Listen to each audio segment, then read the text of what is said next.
So this is our demo review, and we just like to talk about some of the tools that we found very useful and some tools that we found not to be as useful. Right. Basically, we wanted to talk about what we just did before we forget what we did and move on to another project. So we want to talk about what was hard and what was easy. So what do you think the most useful tool was? Well, this is in reference to smashing the kitchen cabinets out. So the most useful tool really was the pry bar. You think the pry bar. So the pry bar would be this guy here. Yes. It's flat. You can go in from just one angle without really hurting the drywall too much. It still hurts it. Or you can go in this way, which really hurts the drywall. We found out. Yeah. So there are a few more holes in the drywall than were there originally. Though it still does have a lot of holes, enough to where we're going to have to replace the drywall anyway. Right. But we didn't know that to begin with. But it's 1980 drywall, so it's not that mold or water resistant kind anyway, and there are just random holes and missing patches. So right. In fact, there's a big, huge missing patch behind the oven, which I found out is not to code. Interesting. Yeah. Anyway, but this was important because this was what we were able to get and pop up into behind the cleats that were holding the cabinets up, just to pry it out just enough in order to get the Sawzall, or the reciprocating saw. This guy. Yeah. So this guy, I don't know if you can see it, but that blade, it used to be straight, and it is not straight anymore. And the first blade is even more bent than this. Yes, it's considerably more bent. So this is a reciprocating saw.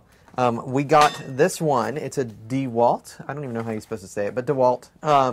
So that's a pretty well-known brand. Anyway, I got it because it was the cheapest and the best amperage to price, and basically. It's corded instead of a battery power. And while we were at the store, I looked on Amazon, and this was the #2 result as far as most popular and sold or whatever. It had a lot of reviews, a lot of positive reviews. It was $79. I price matched to, I'm going to just say brand names because we were at Home Depot. I price matched to Lowe's because they had it for sale for $79. So they were able to price match it, no issue. So we were able to get it for that, or I think they do 110% price match. But anyway. And then we also had a 10% we moved coupon. From Lowe's again, from Lowe's that they again. used. Yeah. So anyway, so we got that. So that was about $80 to tear down the, so in all though, we have spent about $200 to tear out our kitchen. Right. And what that includes. And this was invaluable in its own respect. There's certain things that we wouldn't have been able necessarily to get everything out with. Oh yeah, those nails were like 4 inches long. It was ridiculous. They were not coming out, and so we said, screw it. We just had to cut We're them. just going to cut through them. Yeah. And so now there's a whole bunch of cut through ones, and then we're going to have to deal with that next. Well, we're taking the drywall out, so yeah, we might just have to cut them shallower. So this was the main purchase. Another main purchase was the what was it? The thing to move the appliances. Oh, the appliance dolly. Yeah, sure, appliance dolly. We also bought one of those because, again, we're going into this not owning anything really. Right. And how much was the appliance dolly? We got it $60. Yeah, and it's not the kind that has the wrenching action that can pull a strap tight. And we didn't even buy a strap. We just kind of balanced stuff. Yeah, we just kind of went. And we did it. So yeah, we're not. I mean, we're all right, but speaking of which, but I want. Okay. Another tool was a sledgehammer, and this was necessary for smashing, but also, you know, I did end up using the pry bar a lot, not just plain old. The cabinets are, you know, nailed together, and I smashed through them. Right. We pried them apart, and that actually did a lot of the work as well for the base cabinets. But there was some smashing things that we needed to smash for. This is a 6-pound. I decided to go for 6-pound instead of 8-pound just because it'll be that much easier for me. Yeah. And I wouldn't tire out as easily. Even so, it was still hard to get. I still did 80% at least, or 90% of the swinging. It's a lot easier going down than it is getting those upper cabinets. Well, and this really helped me for the cabinets in the bottom. Once we had the side one gone, the corner one, I was able to swing to the side with it and really just knock out those guys in the middle. Mm-hmm. However, this is a tool I found the most useful. Yeah. Was the glasses. When I was using that sledgehammer, so many things flew at me. Yes. Like I think it was all in my hair. Things flew at me. I had several times where I noticed wood hitting these, like as it flew right at me. Mm. So I'm really happy I had this. And safety glasses. We also purchased just all-purpose utility gloves to save our hands. Right. And also keep them away from gross Yeah, things. I have all of one itty-bitty cut that hurts like crazy when I put stuff in it. Anyway. In addition, also the ear protection. You wouldn't Yeah. believe how loud the reciprocating saw is, and Well, the hammering. yeah, probably the loudest thing was hammering this guy with the hammer. It's very, we have little hammers, by the way. very loud. So this was very, very loud. I was wearing ear protection just for this, not even for like power tools. It was just smashing this. And right. You can see how much and the kind that we got headphones again. We price matched to I think Walmart or something. Anyway, got it at Home Depot again, all in one trip basically.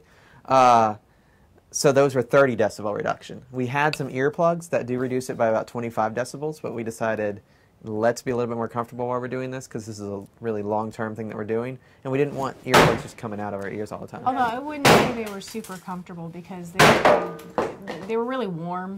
They were kind of for like you, well, they were earmuffs. pretty comfortable for me considering how much they did of reduction in sound. Like They it was, really did. I felt like we couldn't communicate as well because we couldn't hear each other. couldn't hear each other at all. But Yeah, Spencer would be smashing something. We both have earphones on, and I would say, "Are you sure you want to do that?" And he'd just be like, "Smash, smash, what?" So yeah, I heard her say something. I just don't know and what you're she like, said. "I don't know what you said, but I'm gonna keep smashing." I also found this little guy. I'm going to call it a mini crowbar. It doesn't have, double end nail puller is the name of it. Okay. So the double end nail puller I used a lot. This guy, so this guy here, which is the handy bar, according to this, Okay. instead of a ply bar. Anyway, this guy was good, but when you nail it, it flexes quite a bit.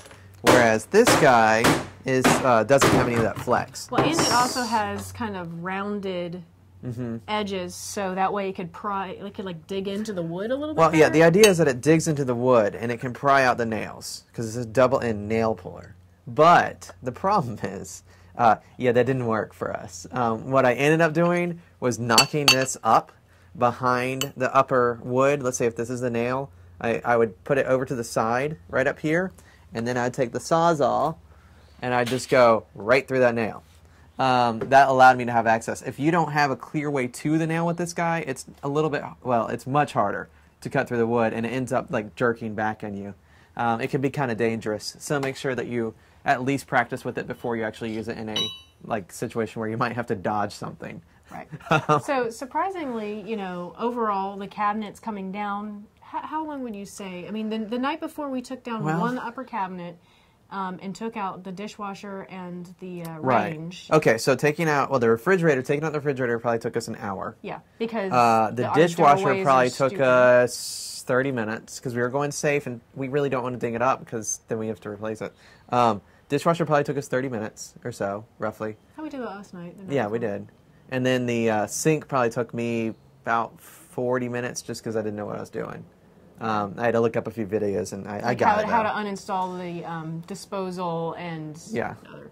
And in fact, I can see it's sitting right in front of us, and it is still mostly I did not take it apart the correct way, but at least I did not break it.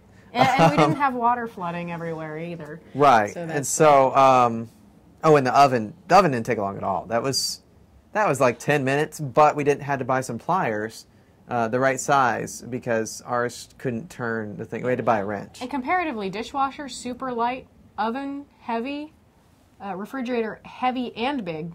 And we had to take the doors off of the refrigerator in order to get through the door frame. And then... we still had to bust the door broke frame a little bit because... I decided to use the other door frame, by the way. Because the other door frame doesn't have those little edges in, whereas this one had those. So basically, our door frames were... they used to have doors between our kitchen to the other areas, and at some point they removed the doors. So it still had those little butt-out edges that come out for meeting the door, making sure it's a good seal. So we ended up ripping those off, and then those ended up being glued to the wood next to them. So, of course, if you tack something in, of course, use wood glue. We were thinking of either widening that doorway anyway or replacing the trim. Right. So it didn't really matter. We just needed to get the fridge out of there. Now we don't have the option. No, we don't have the option anymore. Now it is destroyed. I mean, it's up there. But we tried it. We wanted to put the fridge in the foyer because we didn't want to risk damaging the wood floor in the dining room. Right, and we have walnut flooring that we're going to put in the foyer later. So it's not any big deal. And it's on tile. It's not a big deal if water goes on tile. Right. So yeah, that's about it. It took us Well, overall time, what do you think? day and a half. We started Well, day and a half. We started in the afternoon the first day. about 1, and then we were working until about 11, and then yesterday we were working until about 6 or 7, maybe 8. What time did we start, though? The sun was still up. We started, I don't know, we got up pretty early, around 10. I want to say we were going. I like how people are going to really laugh at that. I mean, like, early.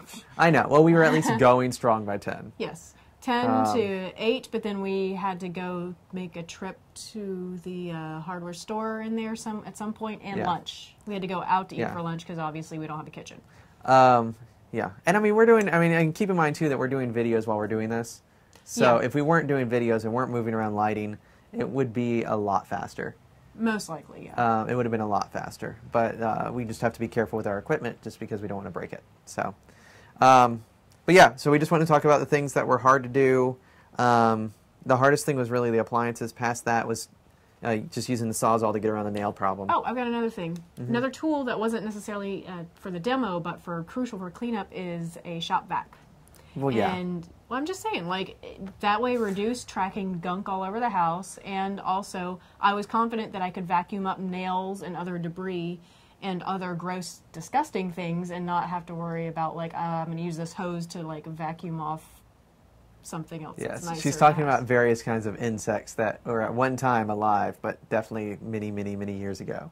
It's a 33-year-old house, so that's gonna Yeah, happen. that's also kind of why we want to get rid of the drywall anyway, because it's kind of gross behind that. gross. It's almost like replace the insulation too, just because. Well, and it's also gross in behind where the dishwasher was, there's these brown streaks, and I think maybe that was moisture damage from the original dishwasher. Because this current dishwasher wasn't, the padding around it wasn't discolored or moist or anything. It's perfectly fine. I think they just took out their old one, didn't look in there, or did, I don't know, and then put in the new one. Also, the flooring underneath where the dishwasher was and underneath where the sink was, they had 3/4 plywood, and it needs to be replaced. It's like chipboard under there. Yeah. Well, it's not even plywood. Okay, well, chipboard. It's done for. Yeah. Anyway. So that's that. That's the stuff that we ran into. Nothing too terrible. The main things that helped were the sledgehammer and the Sawzall, and we had to completely abandon our plan of trying to salvage anything. The doors were salvaged. The island was able to be moved. It was actually not. It wasn't attached to the floor. And but even then, when I else described is our done. cabinets to someone at Lowe's or Home Depot, one of the people who's an employees there, they said, I described the 1980 chipboard cabinets, and he said, I don't even think Habitat for Humanity will take those. So I was like, okay, I don't feel that bad about completely destruction. Yeah. Anyway, that's about it.